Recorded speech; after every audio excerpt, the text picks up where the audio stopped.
Nós estamos na segunda parte do capítulo 28, página 320, e estamos vendo justamente sobre como viver com a fé, com emuná e bitachon na prática, e que devemos confiar em Hashem em tudo que acontece conosco.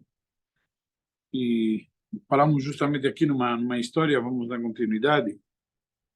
Então, página 320, ouvidos que não ouvem. Certa vez, o homem procurou pelo Chazon Ish para saber se o shidduch que haviam oferecido para sua filha era bom. Se o rapaz era temente a Hashem, se é um rapaz adequado para a filha dele. Tá? Poderia ser melhor, disse o Chazon Ish. Como ele não estuda, perguntou o pai da futura noiva.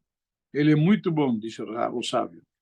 O pai saiu feliz daí com a última informação que ouviu e aceitou o shidduch.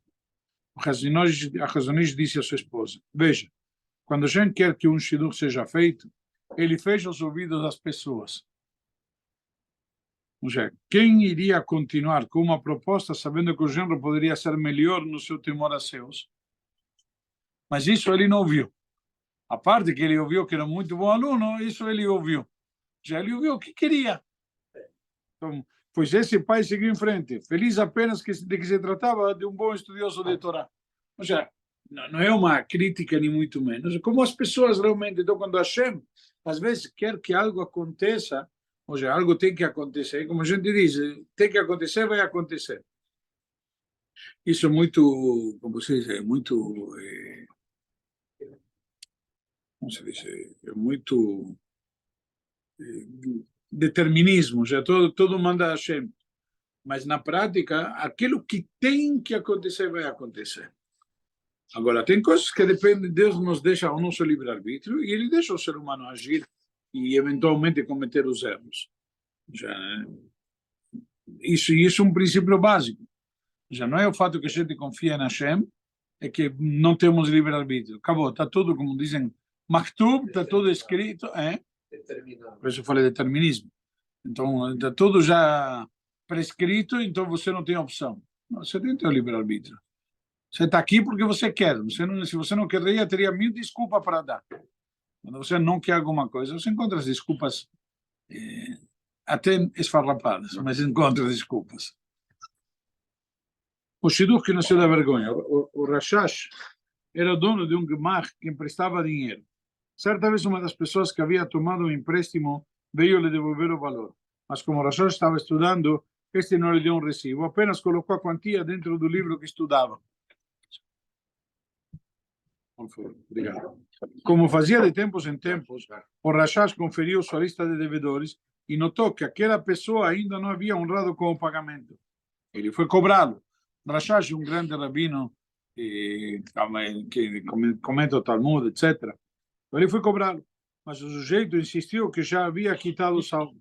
Sem provas, ele foi levado ao Beit Din e condenado a pagar pelo empréstimo. Por quê? Porque não tinha recibo. Então, assim, a família teve de se mudar da casa onde vivia, envergonhada por ter sido levada ao tribunal religioso justamente por nada mais e nada menos que o Rashash. Então, eles sofreram, como se diz, consequências muito graves, porque imagina, o rabino da cidade te leva a um Beit Din acusando que você não devolveu, que você não pagou, etc. Então, um certo dia, o Rashash estava com uma dúvida e foi consultar um livro, de onde caiu um envelope com a quantia daquele empréstimo que ele cobrou 2 vezes. Rapidamente, o Rashash partiu à procura da família para pedir por perdão. De início, o homem se negou a perdoá-lo, dizendo: ninguém irá acreditar nessa história. Irão dizer que o Rabi é tão grande que está tentando perdoar meu pecado. Já é o rabino que foi bom. Então falou: não aceito. Meus filhos não conseguirão se casar com ninguém. O Rashash então falou: façamos o seguinte, eu tenho uma filha em idade de se casar, você um filho, vamos casá-los, e assim você me perdoa? O homem concordou. Quando Hashem quer, um shidduch é feito. Teve uma história que eu vi esses dias, na prática, um rabino Karelitz, de Bnei Brak, famoso, ele mora num prédio, e um vizinho veio reclamar com ele, e queria levá-lo um din Torá, uma conta de 600 shekel. Não é um absurdo de dinheiro, porque é que o rabino, quando pintaram a casa, a tinta caiu no esgoto e entupiu o esgoto. E o rabino foi e pagou. Falou, não vou arrumar encrenca. Sabe, o homem queria levá-lo um din Torá e tudo mais. Mas qual a história? Ele falou, primeiro que nada, em Israel não se usa pintura como aqui, é um tipo de cal que passa, seed, que eles chamam. Então, é um tipo de cal, isso não entope em esgotos, certo? De líquido. Primeiro, isso não entope em esgotos. Segundo, eu moro no prédio, eu tenho o lado da frente e o lado de trás. Eu moro no lado da frente, não tem como entupir o lado de trás. E terceiro, eu não pintei minha casa. Aí perguntaram para o rabino, então por que você pagou? Falou, não adianta arrumar encrenca e ter problemas com as pessoas. Quando é uma coisa que paguei, acabou, o homem está feliz, está tranquilo, se sente que eu atendi ele. E caso contrário, ele ia começar a reclamar e falar. Para quê? Acabou, já está resolvido. Depois o homem já ouviu, veio pedir desculpas. Mas o conceito é que às vezes não se trata necessariamente de provar que você tem razão. E muitas vezes o ser humano tem como chama, essa vontade que eu tenho razão. Então, não necessariamente se trata de ter razão. Aqui na história, vai muito mais longe. Quer mostrar como que, na prática, aquele cidadão, eventualmente, o filho dele deveria casar com a filha do grande rabino. O rabino vai pensar, preciso casar minha filha com um rapaz à altura religiosa espiritual, sei lá o quê, uma pessoa, eventualmente, uma melhor proposta, certo? Como a gente diz, você queria uma princesa e vem um mané e leva embora, um Zé Mané, sabe? Então, às vezes, você não casaria tua filha com Zé Mané. Então, na prática, o que acontece? Deus faz as coisas que, de algum jeito, depois você termina casando tua filha com Zé Mané. Se era para casar com Zé Mané, vai casar. Infeliz. Espero que sim. Eu rezo pelo Zé Mané todo dia. Desse modo, não devemos nos preocupar com a grande questão com que minha filha, filho vai se casar. 40 dias antes da concepção do feto, uma voz sai do Shammai e me diz: fulano irá se casar com fulano. Shidduch é algo tão divino que é permitido ser feito, segundo o Shulchan Aruch, até mesmo durante as 3 semanas que antecedem Tisha B'Av e no próprio Tisha B'Av. Ou seja, no período mais triste do calendário, você pode se dedicar a fazer Shidduch. Inclusive, fechar um noivado, que seria o compromisso. Não se faz casamento, mas o compromisso sim, porque é o compromisso que, entre aspas, garante que eles vão vir casar. Então já está comprometido, a palavra fala comprometido, então já não tem problema. Então, quem faz esse shidduchim é Hashem, por meio de seus mensageiros. Se não deu certo, não se deve ficar com a consciência pesada, pois assim Hashem quis. É dessa forma que deve pensar aquele que tem emuná e bitachon. E isso também acontece em relação ao sustento do novo casal, como mostra a história a seguir, não somente do novo casal, a história de cada um. A tua parnassá, nós acreditamos, a Kadosh Baruch Hu te julgou em Rosh Hashanah, carimbou em Yom Kippur, apelou em Hoshana Rabbah. Agora vai trabalhar, que a coisa vai acontecer. Faz tua parte agora. Então, 2 pais fecharam um shidduch entre seus filhos. Então, eles foram até o Chazon Ish para contar a boa nova. Lá chegando, eles pediram que o Chacham determinasse quais seriam as despesas que caberiam a cada um deles. Simples. A um, o Chazon Ish encarregou de comprar os móveis e pagar pela festa. Ao outro, lhe incumbiu comprar o apartamento para o casal. Este último se apavorou. Chacham, não sei de onde vou tirar o dinheiro para isso. Então o Chazon Ish respondeu: você acha que o apartamento vai vir de você? Hashem é que dá o apartamento. Você é um mero mensageiro para concretizar isso. O que lhe importa se eu o coloquei como mensageiro para isso. Que diferença faz? Se você quiser, posso trocar as incumbências. E assim o Chazon Ish fez. Mas o outro pai disse: não quero ficar só com a tarefa de comprar o apartamento. Também quero continuar pagando a festa e os móveis. O outro ficou quieto. mas depois resolveu consertar a situação. Embora já fosse tarde demais, você já perdeu sua oportunidade, disse o Hazon Ish. Que foi o que aconteceu. O homem enriqueceu tanto que foi capaz de arcar com todas as despesas. Quem tem emuná sabe que é apenas Shaliach de Hashem. É uma famosa história do Rav de Apta. O Apta Rav era chamado Oev Israel. Um homem que tinha muito amor ao próximo, uma pessoa muito elevada. Então se conta que numa oportunidade veio um homem pedir tzedakah para o Rabino. O Rabino é uma pessoa muito humilde. Mas veio pedir para ele que desse uma brachá para poder casar a filha, que precisava de um valor importante. E o Rabino fez uma nota, colocou um envelope e falou, vai para a cidade de tal e pede para fulano de tal. Ele foi para o fulano de tal, o homem, entrega a nota do Rabino, deu, sei lá, 20 rublos. 20 rublos? O que são 20 rublos? Tá bom, te dou 50. O que eu faço com 50? Eu falei, mas eu não conheço esse Rabino. Olha, eu fui no Rabino, o Rabino falou para vir aqui, que você é uma pessoa abastada, que você ia me ajudar. Aí o homem falou, tá bom, te dou 100 rublos. Não entendeu? O Rabino falou para vir pegar com você todo o dinheiro que eu preciso. Eu preciso de 2.000 rublos. Tá bom, te dou 300 e aqui é o final. Sabe, o homem falou, não, o Rabino falou que nenhum centavo a menos. Ou os 2.000 rublos ou nada. Aí o homem falou, desculpa, então não vou dar nada. E não deu nada. Esse cidadão que precisava casar a filha voltou para o Rabino e falou, me desculpe, Rabino, mas o homem não quis dar. Não quis dar, não tem problema. Fez um outro bilhete e falou, vai para tal cidade e dá para fulano. Foi para tal cidade, deu para fulano a nota do Rabino. Esse fulano não tinha as condições. Falou, mas me espera um pouquinho.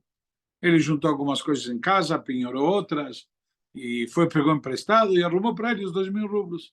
O Rabino falou, ele foi. Na prática, os bastidores, a história continua.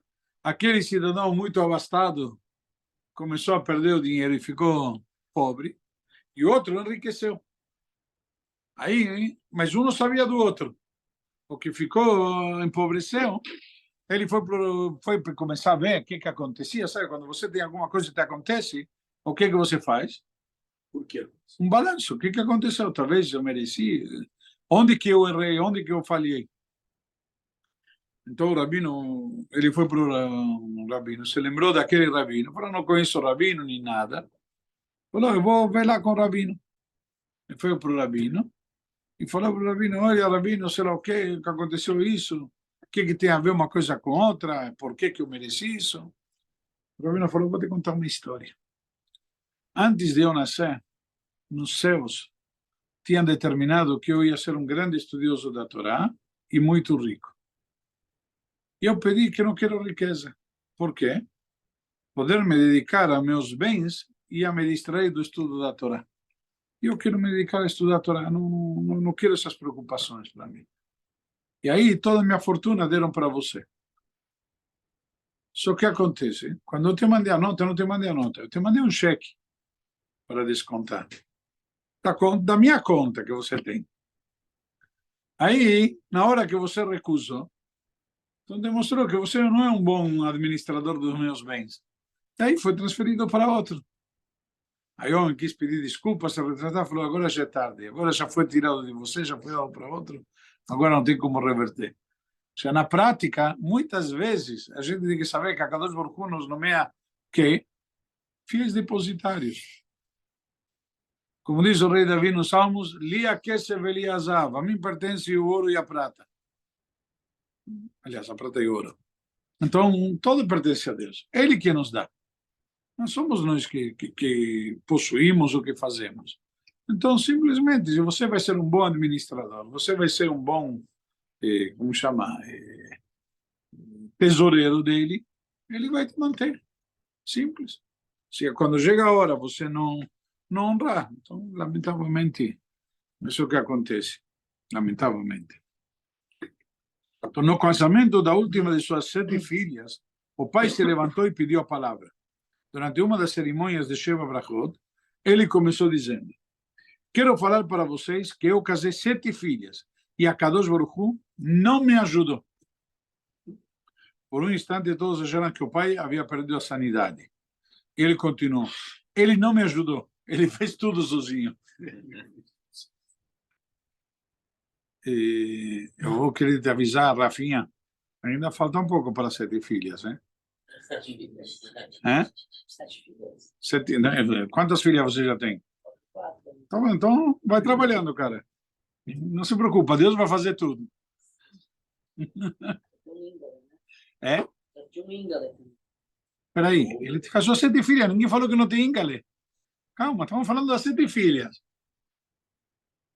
Então, um americano muito rico, ao completar 70 anos, quis comemorar de um jeito diferente. Ele pediu a um amigo em Eretz Israel para unir 10 pessoas que, como ele, também tivessem 70 anos ou mais, que estudassem Torá e já tivessem casado seus filhos. Provavelmente eles terão dívidas e eu vou quitar todas para eles, disse o aniversariante. O amigo assim o fez, mas ao questionar os contemplados quais eram suas dívidas, surpreendentemente descobriu que eram débitos pequenos em geral, contraídos no supermercado da vizinhança. Todos haviam casado seus filhos, mas não acumularam dívidas. O primeiro disse: casei meus 9 filhos, mas não me pergunte como. O segundo recebeu uma herança. O terceiro, o pai da noiva arcou com as despesas. O quarto tinha um dinheiro de indenização do governo ao qual ele tinha direito. O quinto, e assim por diante. Se Hashem é quem faz o shidduch, ele também cuida do sustento do casal. Eu me lembro, eu conto aqui, tínhamos uma vez um Hazan que vinha aqui na sinagoga de Israel, ainda na época do Menorá, e veio vários anos, e ele tinha 8 filhos. Ele acabou de casar o quarto. E na época ele falávamos sobre dinheiro, etc. Então ele vivia e gastava tudo o que ganhava, não economizava nada. Falei: mas você tem 8 filhos, como vai fazer quando chegar o momento de casar? Falou: eu vou economizar dinheiro. Vou economizar quanto? Para casar um filho? Vou economizar, junto com minha esposa, sendo muquirana, casar 2 filhos. Talvez 3. Contando com presentes e demais, me alcance para o quarto? E os outros? Ele me perguntou. Falei: bom, os outros Deus vai ajudar. Então, no meu caso, ele vai ajudar desde o primeiro. Mas ele casou o quarto, Baruch Hashem casou bem. E está bem. O que eu quero dizer com isto? Na prática, muitas vezes, nós nos esquecemos que Hashem que vai resolver na prática. E quando você confia realmente na Hashem, a coisa acontece. É isso que ele fez. Ele confiou na Hashem. E Hashem fez acontecer. Ou seja, Deus vai me ajudar a partir do quinto, do quarto, do quinto. Que ajude desde o primeiro. Por que digo que eu ajudar? Deus precisa me ajuda? Eu preciso fazer minha parte. Minha parte é fazer o que preciso fazer, viver o que preciso viver. O Armor de Sadmer dizia que um dos milagres de nossa geração, depois da Shoah, é que todos encontram apartamento, sem ter explicação. Particularmente quando vejo um casamento, me pergunto como os pais podem estar tão felizes e dançando em meio a tantas dívidas que contraíram para a realização daquela festa. A resposta é Emunah e Bitachon. Aqueles que os têm sempre estão felizes. Hashem é nosso fiador. É simples. E eu te garanto que funciona. Eu fiz um bar mitzvah para o meu único filho, não sei como. Fiz um casamento, Baruch Hashem, muito bom para minha filha, não sei como. Graças a Deus, Hashem, as contas fecham. Às vezes você pensa que fica endividado durante alguns anos, mas depois de uns anos você descobre que tudo se resolveu. É uma questão de tempo. Mas Baruch Hashem. As próximas histórias são contadas pelo Rabbi Elimelech Biderman Shlita. Um rapaz recém-casado procurou Hazon Ish dizendo: Rav, meu futuro sogro me prometeu muitas coisas, mas não está cumprindo. Posso pressioná-lo a cumpri-las? De jeito nenhum, respondeu Hazon Ish. Diz o Remã, no Shulchan Aruch, um jovem ao qual o sogro havia prometido muito dinheiro, não cumpriu. Sendo assim, seria permitido forçá-lo a cumprir? Segundo o Código de Leis, não, pois isso faria com que a noiva sofresse. Porque ele está, de alguma maneira, pressionando o pai da esposa. E não se deve brigar com o sogro por esses pertences que foram prometidos. Quem faz isso e consegue na pressão não tem sucesso. Seu casamento não tem shalom bayit. Mas para ter atzlachá na vida, tudo que seus sogros lhe derem, pegue com bons olhos. Você quer agir de uma forma, mas o Remá aconselha a fazer de outra. Melhor confiarmos nele, não? Analisou o Hazon Ish. Mas já na prática, cada um de nós devemos literalmente saber que se você coloca, como está escrito, aquele que honra sua esposa, cuida da dignidade dela e demais, ele vai ter paz no lar e vai ter brachá. Então, quando você tem essa consideração pela tua esposa, a brachá que você vai atrair sobre você é muito grande e muito forte. Então, na prática, eu vou mandar esse trecho para meu genro. Na época do Hatam Sofer, para Moshe Sofer Schreiber, que era da Alemanha, vivia um senhor extremamente rico, que era bem sucedido material e espiritualmente. Tanto que uma de suas filhas se casou com um dos netos do próprio Hatam Sofer. Na cerimônia desse casamento, ele foi questionado por um de seus amigos, ainda da época em que era pobre. Como você conseguiu ser tão bem sucedido? Eu me lembro que nós éramos iguais, passávamos pelas mesmas dificuldades financeiras. De repente, você enriqueceu e cresceu muito espiritualmente. O homem abastado respondeu.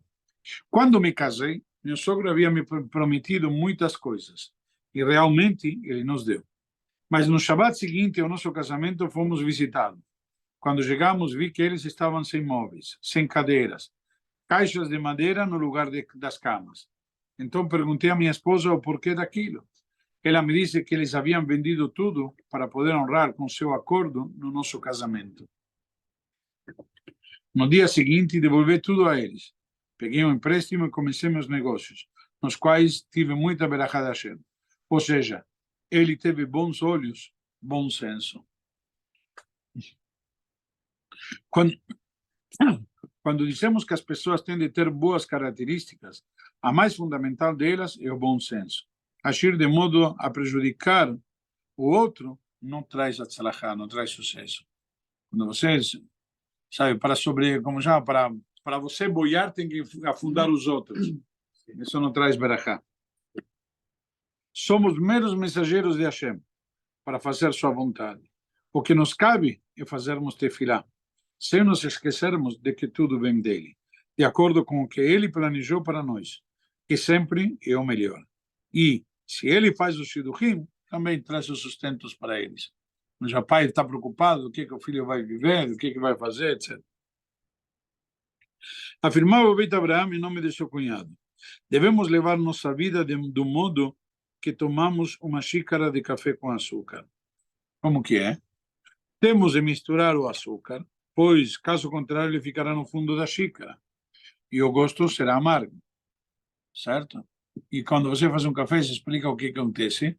Você pega água quente, mistura com um pouquinho de leite frio, coloca um café que é amargo e acrescenta açúcar que é doce. Mas já tem que saber, hein? Andar com a corrente, como se diz, saber ministrar as coisas, um pouco de cada coisa. Então, emuná e mitachon são como o açúcar do nosso café. Devem ser acrescentados e misturados à nossa vida. Caso contrário, o que vai acontecer? Vai ser amargo. Que nem o açúcar, vai ficar no fundo da xícara. Se você não mistura, não aplica, não vive isso no cotidiano, então você se desespera. Vai ficar uma vida amarga. Então, para que ela seja doce e para que sempre saibamos, diz o rei Davi no Salmos, da onde vem minha ajuda? Minha ajuda vem de Deus, Criador dos céus e a terra. Essa semana, justamente, aproveitar, encerrar com chave de ouro, essa semana, transmitiram uma sikha que o Rebbe pronunciou e está relacionada com o momento de agora. Diz que as pessoas interpretam Me'ain yavo Esri, de onde vai vir minha ajuda? Esri, mi Hashem, Moshe Shamayim Vaaretz. Minha ajuda vem de Hashem, que cria os céus e a terra. Então, as pessoas mal interpretam da onde vai vir minha ajuda, como se fosse um desespero do rei Davi, que ele está dizendo justamente como pode ser. Como vou sobreviver? Da onde vai vir minha ajuda? Diz, não é verdade. Uma explicação muito bonita que o Rebbe traz. Diz, não. Me'ain yavo ezri.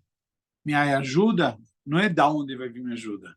Ain pode ser da onde ou pode ser do nada. Do nada. Ain. Me'ain yavo ezri. Justamente do nada. De onde você menos espera. De onde você não imagina, vem tua ajuda. A ajuda vai chegar. Me'ain. Do nada, yavo ezri. E onde do nada? Quem vai fazer chegar do nada? Hashem, você chamar em vários. Vai vir de onde? De Hashem que cria os céus e a terra. Ele que vai mandar a berachá, ele que manda o sucesso. Você, às vezes, fica numa situação, você acha que está numa situação de desespero, que a situação não poderia ser pior, e justamente tentam te derrubar a moral, e te colocar em pânico, para você ficar como? Inerte, sem ação. Diz, não é verdade. A ajuda vem de onde? De Hashem. Hashem não é nada, já é abstrato. Ajuda também, vem de Hashem, não se preocupe. E essa ajuda, essa brachá vem, e de aí que vem a ajuda de todo a Israel. Na prática, nós devemos saber e confiar em Hashem. Muitos se levantaram e hoje não estão. E a Israel, Chai Vekayam. Olha.